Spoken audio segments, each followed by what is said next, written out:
tardes, hermanos, ¿cómo están? Bendecida tarde, bendecida reunión de oración. Bueno, hermanos, hoy continuamos con Lucas capítulo 9, versículos 51 al 62, terminando ya el capítulo 9. Y la semana pasada un poco habíamos planteado y adelantado, y más que adelantado, hablado sobre en dónde nos encontrábamos, en qué parte nos encontrábamos del Evangelio, ¿no? En el centro narrativo del Evangelio, en el centro narrativo del Evangelio según Lucas, ¿sí? Donde Jesús se hace el firme propósito de ir hacia Jerusalén, de emprender ese camino hacia Jerusalén y por lo tanto hacia lo que va a ser después el camino al Calvario, la muerte y la resurrección. Así que, hermanos, comenzamos con la lectura y luego vamos comentando, como siempre, los versículos o algunos fragmentos y algunas ideas principales. Así que ahí entonces comenzamos con la lectura del Evangelio según Lucas, capítulo 9, versículos 51 a 62. Como se acercaba el tiempo de que fuera llevado al cielo, Jesús se hizo el firme propósito de ir a Jerusalén. Envió por delante mensajeros que entraron en un pueblo samaritano para prepararle alojamiento. Pero allí la gente no quiso recibirlo porque se dirigía a Jerusalén. Cuando los discípulos, Jacobo y Juan, vieron esto, le preguntaron: «Señor, ¿quieres que hagamos caer fuego del cielo para que los destruya?». Pero Jesús se volvió a ellos y los reprendió. Luego siguieron la jornada a otra aldea. Iban por el camino cuando alguien le dijo: «Te seguiré a donde quiera que vayas. Las zorras tienen madrigueras y las aves tienen nidos», le respondió Jesús. «Pero el Hijo del Hombre no tiene dónde recostar la cabeza». A otro le dijo: «Sígueme». «Señor», le contestó, «primero déjame ir a enterrar a mi padre». «Deja que los muertos entierren a sus propios muertos, pero tú ve y proclama el reino de Dios», le replicó Jesús. Otro afirmó: «Te seguiré, Señor, pero primero déjame despedirme de mi familia». Jesús le respondió: «Nadie que mire atrás, después de poner la mano en el arado, es apto para el reino de Dios». Bueno, hermanos, seguimos desglosando y desmenuzando un poco el pasaje que tenemos para el día de hoy y recordando la semana pasada. Les recuerdo que aquí es donde comienza el camino hacia Jerusalén. Camino que, por cierto, también es muy notable, más notorio, más notable en el Evangelio de Marcos, donde muchas cosas y todas las cosas van pasando en el camino, así que también los invito a tener este detalle, a buscar este detalle en las ocasiones que el evangelista Marcos va mencionando a el camino y a lo que las cosas que van sucediendo en el camino hacia Jerusalén. Habíamos hablado también de que Jesús ya les había anunciado a sus discípulos, sí, que tenía que ser entregado en manos de los hombres. Entonces, en este momento ya Jesús se hace el firme propósito, ¿no? De ir hacia Jerusalén y cumplir el propósito de Dios. Entonces, en el versículo 52 quiero, ya haciendo esa introducción, tomando como el versículo 51, y en el versículo 52 dice: «Envió por delante mensajeros que entraron en un pueblo samaritano para prepararle alojamiento». Esto de enviar mensajeros, ¿no? Es muy común cuando los reyes o los gobernantes o alguien importante va con algún mensaje hacia un pueblo. Siempre previamente se envían mensajeros para anunciar a los pueblos, anunciar al pueblo, anunciar a la gente de que esta persona viene, sino también para prepararle el lugar y para prepararle la morada. Pero más que nada, quedémonos con la cuestión de enviar a mensajeros por preparar el anuncio de que Jesús está llegando hacia ese lugar. ¿Sí? Isaías y luego Pablo dice: «Cuán hermosos son los pies del mensajero que baja de la montaña». Es un muy lindo versículo y pasaje que a mí siempre me tiene muy, muy marcado, ¿no? porque en cierta manera nosotros somos esos mensajeros y llevamos el mensaje de Jesús a todo lugar, a donde pisan nuestros pies, a donde pisa la planta de nuestros pies, nosotros estamos llevando el mensaje de Jesús. Y en el versículo 53 dice, allí la gente no quiso recibirlo porque se dirigía a Jerusalén. Un poquito ya habíamos hablado, ¿no?, de esta discordia, de estas peleas que había entre samaritanos y judíos y de lo que representaba ese camino para llegar a Jerusalén con todos sus peligros. Entonces, obviamente que no lo quisieron recibir por esta condición de ser judío.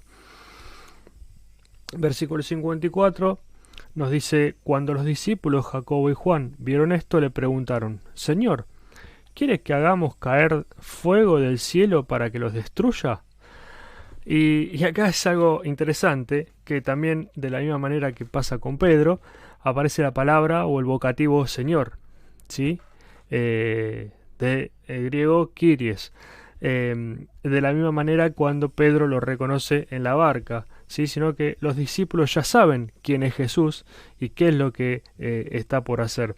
Y le responden, o la idea que tienen ellos en mente para con estas personas era similar a lo que hacía Elías cuando hacía caer fuego del cielo, ¿sí? Pero Jesús, sin embargo, no condena la actitud negativa de los habitantes del pueblo samaritano, sino que los reprende a los discípulos, ¿sí? En el versículo 55 dice, pero Jesús se volvió a ellos y los reprendió. Luego siguieron la jornada a otra aldea. Entonces, acá se ve y se habla de la misericordia del Señor, ¿no? Y Lucas lo quiere reflejar de esta manera. Lucas quiere reflejar la misericordia de Jesús a pesar de las circunstancias, a pesar de tener todo el panorama en contra, a pesar de tener el pueblo en contra, de no tener buena recepción, ¿sí? Y frente a la idea de Jacobo y de Juan de orar para que hagan caer fuego del cielo y queden todos destruidos al estilo Sodoma y Gomorra, el Señor los reprende a ellos y les demuestra de su misericordia y de la compasión a lo que va a venir o a lo que tienen que entender y comprender. Obviamente que es una enseñanza para los discípulos de misericordia, de amor, de comprensión, de tolerancia, y también de esa misma manera nos interpela a nosotros mismos, ¿no? En situaciones cuando por ahí laborales o en fin, de lo que sea, no toleramos ciertas cosas y queremos hacer algo similar. Pero bueno, otra de las cosas que quiero rescatar, que está en el texto, o sea, está medio ahí intrínseco en el texto, es el tema de que Jesús se volvió a ellos y los reprendió. Recordemos que primero fueron los mensajeros. No dice el nombre, no dice quiénes, no dicen cuántos, pero ya habían mensajeros que fueron a preparar el camino de Jesús hacia ese pueblo. Y después, en esta imagen vemos a Jesús delante de los discípulos, ¿sí? Los discípulos detrás de Jesús, los discípulos siguiendo a Jesús, Jacobo y Juan siguiéndolo a Jesús, que un poco es todo el contexto o toda la idea del pasaje que viene a continuación o del texto que viene a continuación, desde el versículo 57 al 62, que se nos habla del seguimiento, ¿sí? Y ya estos dos ya lo estaban siguiendo, ¿sí? Literalmente, o sea, físicamente lo estaban siguiendo porque Jesús estaba adelante y ellos dos detrás, pero bueno, en ese seguimiento tenían que aprender acerca de la misericordia y del amor, con esta idea de, bueno, ¿hacemos caer fuego del cielo? No, Jesús les dice no, los reprende, no dice el texto que lo que le dice, pero evidentemente es una lección más aprendida acerca de la comprensión, de la tolerancia, del amor, y es parte del proceso de este seguimiento, que no es un seguimiento solo físico, sino, como habíamos adelantado o dicho la semana pasada, que es un comienzo de un camino también espiritual.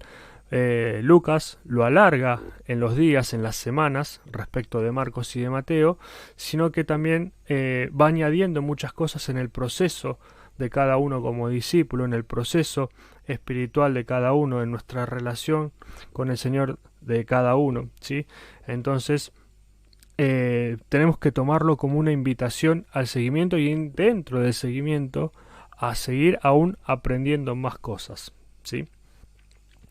En el versículo 57 dice, iban por el camino cuando alguien le dijo, y acá se van a repetir ciertas ocasiones en donde, o ciertas observaciones donde Lucas va a decir en el camino o referencias acerca del camino, ¿sí? Porque sucede esto que les estaba comentando, que se va estirando, ¿sí?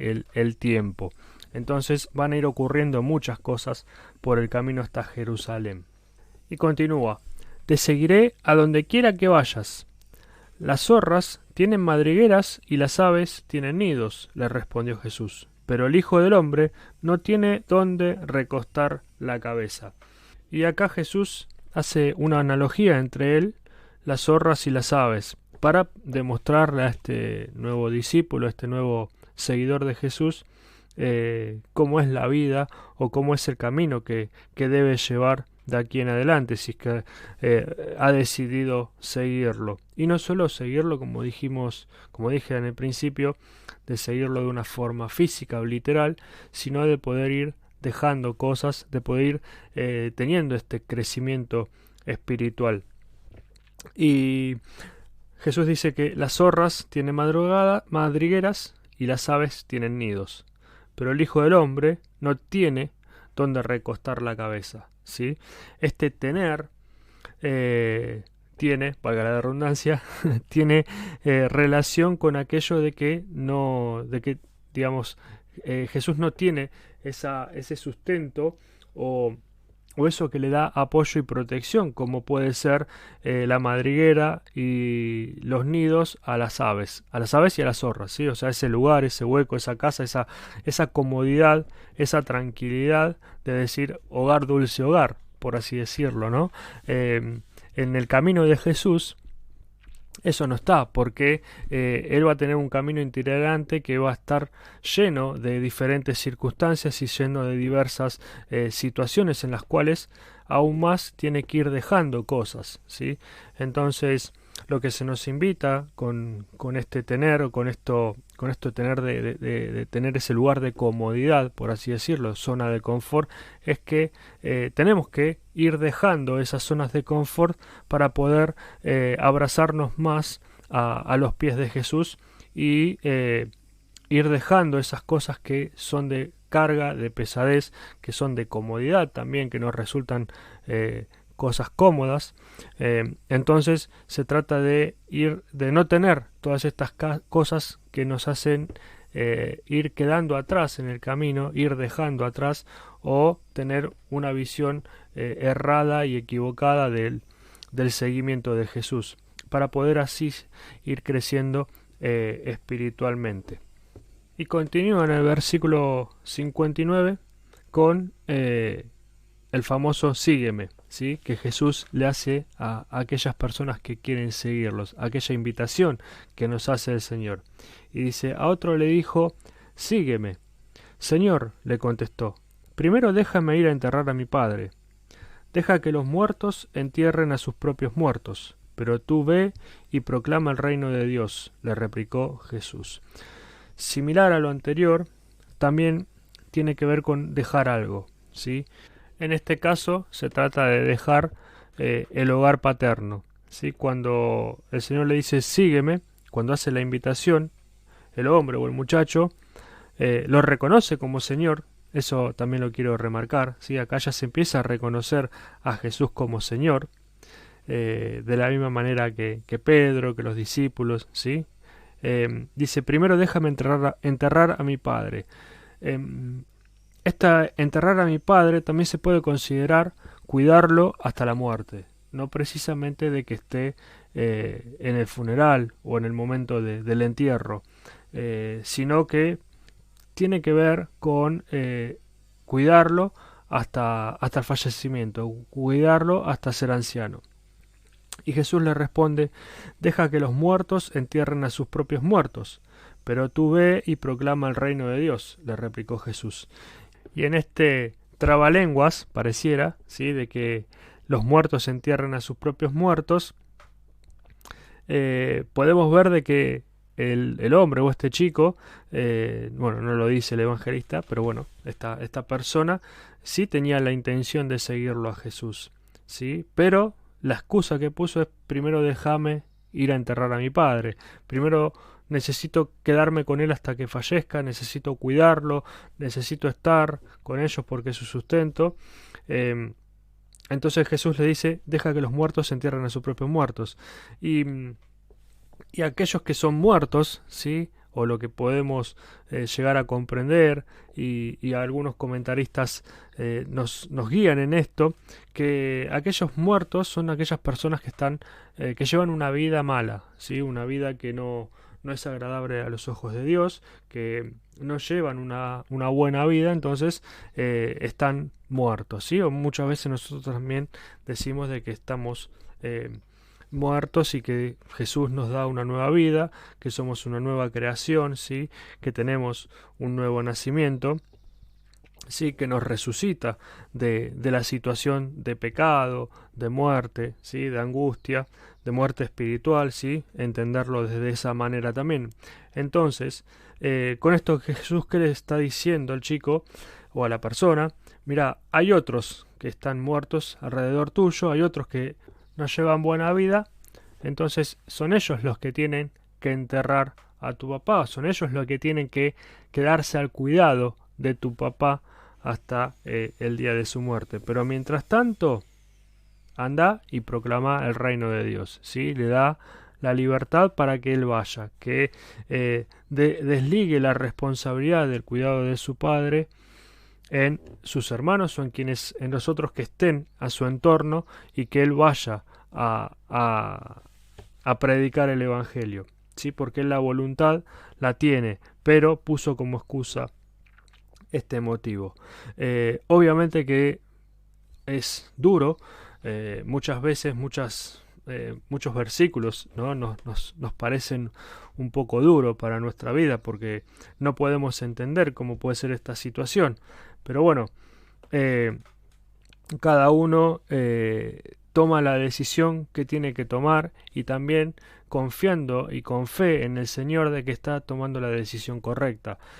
Muchas veces, si la familia es importante en cierto momento de la vida, obviamente que hay que darle prioridad a la familia también. O sea, Dios no se va a enojar por estar cuidando a la familia, ¿sí?, sino que es algo más para poder animarnos a que sigamos a Jesús. Si lo vemos por el lado estricto, legalista, bueno, no sé, lo podemos justificar, que no es lo que estoy haciendo, lo podemos justificar con que, bueno, Jesús rechazó a María, rechazó al Padre, o sea, rechazó a su propia familia, ¿sí? En varios pasajes. Entonces es como que, bueno, no, lo podemos fundamentar de ese lado, pero no es todo el conjunto bíblico, no es todo el Nuevo Testamento ese momento. Entonces muchas veces tenemos que ser precavidos y tenemos que saber cuándo asistir a nuestros mayores y a nuestras familias cuando lo necesitan. No los podemos dejar desprotegidos, y el Señor, al contrario, en eso se va a agraciar, y también la voluntad de Dios y la mano de Dios va a obrar en nuestro acompañamiento hacia la familia, ¿sí? Por eso muchas veces no hay que ser legalista y no hay que tomarlo a rajatabla, ¿sí? Sino ir creciendo en este camino del seguimiento de Jesús. En el versículo 61 dice: otro afirmó: te seguiré, Señor, pero primero deja despedirme de mi familia. Jesús le respondió: nadie que mira atrás después de poner la mano en el arado es apto para el reino de Dios. Y acá Nuevamente Jesús es llamado Señor, ¿sí? Ya se está reconociendo seguidamente por su título cristológico, ¿sí? Por Señor, por Kyrie. Y es una persona a la que con toda la confianza, con toda la esperanza le dice, te voy a seguir, pero, pone un pero, primero déjame despedirme de mi familia. Similar al anterior, ¿sí? Hay algo que familiar que lo está frenando o aplazando un poco en el seguimiento. Pero de la misma manera que el caso anterior, no es para generar una ruptura familiar, sino para poder ver y para poder evaluar cómo realizar el seguimiento, cómo hacer ese seguimiento de Jesús. Que obviamente nos van teniendo ciertas prioridades muchas veces en la vida con respecto a lo familiar, como lo decía anteriormente. Pero acá ya es algo que también desde el primer momento, ¿no? Se quiere primero despedir de su familia y Jesús le dice, nadie que mire atrás después de poner la mano en el arado es apto para el reino de Dios. Y es un poco también esas palabras de decir, mira, tenés que ir por todo. ¿Sí? Si estás decidido, después vas a tener tiempo de despedirte de tu familia. En el caso en el caso anterior es anda, predica el evangelio, que después otros se van a ocupar de cuidar a tu padre. ¿Sí? Son situaciones similares, familiares, que involucran a lo familiar, pero son diferentes. De todas formas, vuelvo a repetirles, no es que hay que cortar todo lazo sanguíneo, hay que cortar todo lazo familiar para seguir a Jesús, ¿no? Sino que precisamente se trata de establecer las prioridades y muchas veces cuando nos encargamos o nos embarcamos en actividades, bueno, tener en cuenta de no descuidar tampoco a nuestra familia y de poder hacer la obra de Dios en nuestra familia, porque es muy interesante también llevar adelante el propósito de Dios, el propósito de cada uno de Dios en cada una de las familias, en cada una de las casas, porque eso también es muy, muy valeroso y muy valedero y muy agradable para los ojos del Señor. Eh, entonces, cuando tenemos la decisión de hacer algo, bueno, primero ver, o saquémoslo del punto de vista familiar, ver que cuando nos embarcamos con algo con el Señor, en decir te voy a seguir profundamente, bueno, que después que no haya un ancla de atrás que nos esté frenando o que al poco tiempo nos frene, ¿sí? Esto nada que ver con lo familiar, que quede claro.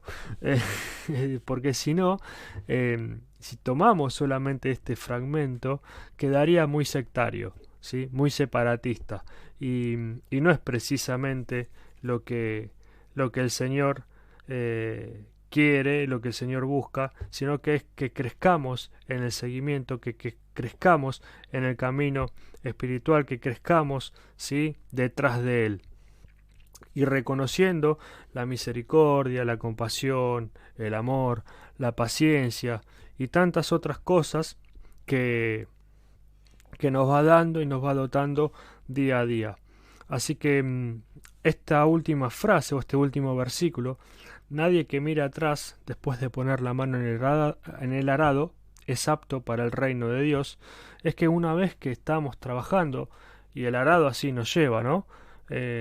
Pongamos la imagen del buey, ¿sí? O del caballo tirando del arado, estando atrás del arado, ya hoy ya lo hace todo maquinaria, pero bueno, pero ¿qué pasa? Si el arado, si no guiamos al buey, el buey por ahí nos lleva para cualquier lado y el surco yace en donde no corresponde o nos puede llevar puestos, nos puede llevar para adelante y nos caemos, nos tropezamos y bueno, ahí sufrimos más de la cuenta, ¿sí? O tenemos que atravesar más situaciones de la cuenta.